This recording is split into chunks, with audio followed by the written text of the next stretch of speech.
Welcome to a Bestow TV production. If you enjoy our content, please click the subscribe button.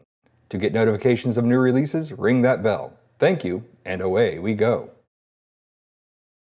Creative continuity at Motor City Comic Con. Get the latest news directly from cosplayers, artists, writers, and the occasional celebrity.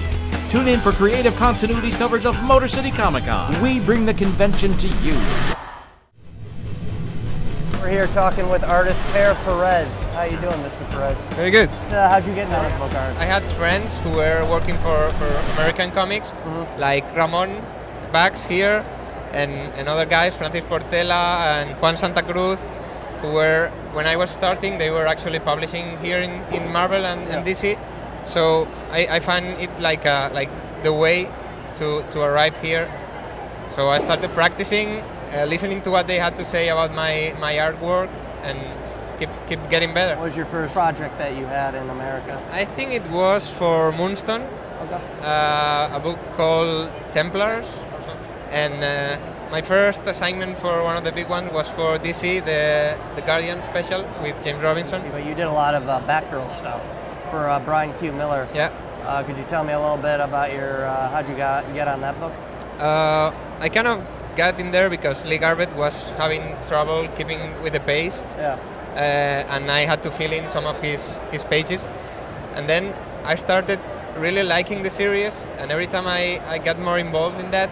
So when Lee had to leave, and then Dustin Nguyen had to leave too, they considered me for the job. And I think Brian Q. Miller and I have a kind of a good chemistry. We understand each other, we like what we do. So it was my favorite job so far. How did you guys bounce ideas off each other a lot, or sometimes it's most like I get the script, and when I see something I can do in a different way. We talk, but mostly I respect what he writes, and he usually likes what I draw. So it's a good relationship. How did you feel working with an editor, then a writer? How do you feel with that dynamic? Usually good. It depends on the editor and it depends on the writer, because well, every person is different. But I haven't had any trouble so far. What kind of work have you been doing right now since then?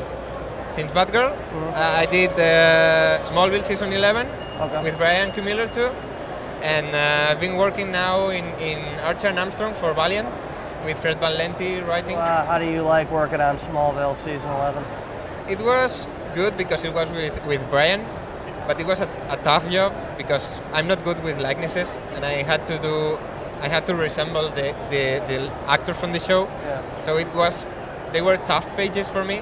But I think the final result, I'm very happy with that. The script was brilliant. Are you going to plan on doing any more work with him in the future? Yeah, we are actually preparing something. I cannot tell you about it, but let's hope soon you hear from him, from Brian. Is it DC related, or? I can't talk anymore. Thank you, Mr. Perez. This is Tommy Zimmer at Motor City.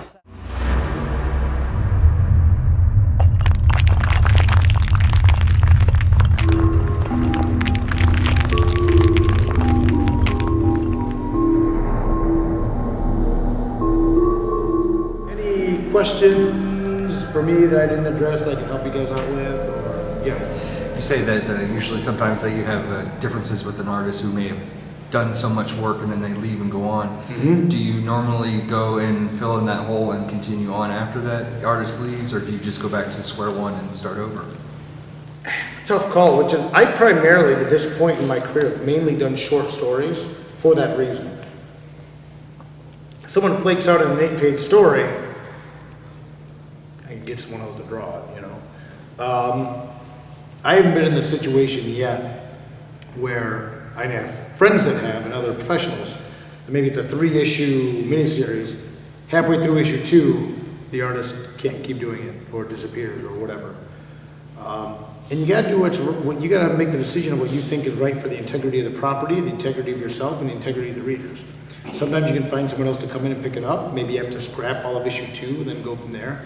I mean, it's really a personal decision on what you think would work best. There's no one answer. But that's also primarily why so much of my career I've done short stories. I've worked with some artists, 13, 14 times on 8-page installments.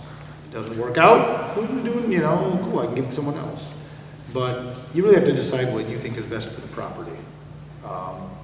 Ideally, a writer-artist relationship, and this goes for inkers, colors, letters, it's a marriage. It's a little poly marriage, so be it. But polygamist, that's the word I'm looking for. I've been on the road 4 weeks straight, bear with me. But if a marriage doesn't work out, you have to decide, how you're gonna split up the kids. Have you ever changed your story based upon what an artist has drawn partway through, where you looked at something and said, I didn't think about that, I need to change this? Because they came with an idea about how you initially had it, and they drew it slightly different than what you thought. Dialogue I have, especially dialogue. It's funny, and I'm only trying to mildly be a shill. There's a part in the book where I show, Josh Ross is an artist I worked with quite a bit. And what I show in the book was, I wrote this page of Tales of Mystery to be 5 panels. Okay, boom, 5 panels. And I know Josh, I know him very, very well, we've worked together a long time. Well, he turned in, and I show it in the book, you probably can see it back there, but I had the script for the 5 panels. He turned in a page, it's 8 panels. He's crazy. He's like that Jose Von Rip, Jeff Darrow kind of style of art. There's like, putting stuff everywhere. But I know Josh, and he said, I added a couple panels in here because I think it paces out a little bit better, and it achieves more what you want to do. I have a good enough relationship with Josh, fine. So what I then went back through is I redid all the dialogue to break it up better for 8 panels, so that I show how I revised the dialogue and put it in there and did it that way. Ever changed?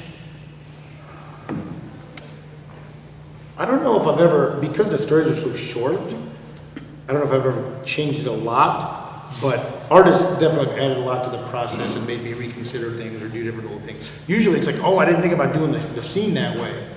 Like I'll be like, we'll do worm's eye view or whatever, and they do something like an overhead shot. I'm like, that's great. But mainly for me, it's just changing the dialogue and the pacing of the story, because how many panels there are and things like that, and the shots dictate the pace a lot. Tonight I'm gonna wake up like 3 in the morning and there was that one time, and I will curse your name and go back to sleep. But it's happened to an extent, at least, definitely to an extent, because again, it's a partnership. I've also had artists say, what if we did something like this? And sometimes I'm like, that's great. Sometimes I'm like, well, here's why. I will say a ship needs a captain. And as a writer, by and large, and this sounds, I talk a lot about cooperation and collaboration, but at the end of the day, I'm the captain. I will listen to what you guys have to say, and 9 times out of 10, 99 times out of 100, I'll go with it because it's marriage and it's compromise. But if it's in a direction that's completely opposite of what I want to do, I actually, there was a script sample I gave someone, an artist, and I ended up not working with the artist because of the changes made, and we couldn't come to a happy place between the two of us.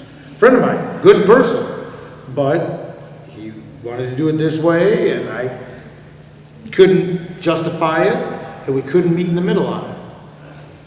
He didn't want to do it enough. Or he was dead set his way and cool, and I went in a different direction with it. Still friends with the guy, still work with the guy on other stuff, but usually I do try to accommodate the best I can, because usually artists know what they're doing visually. And again, if you enjoyed the panel, basically what I covered with you guys today is one chapter out of this. It's 216 pages, and it's just all kinds of stuff. Later on is online, again, is an online column with new installments at bleedingcool.com. I think the new one's up today. It's going to be every other Sunday.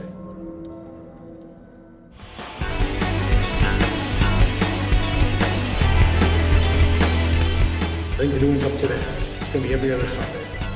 Except for next Sunday, because I'm going to take a nap. So I'm going to take 3 weeks, then I'm going back to 2.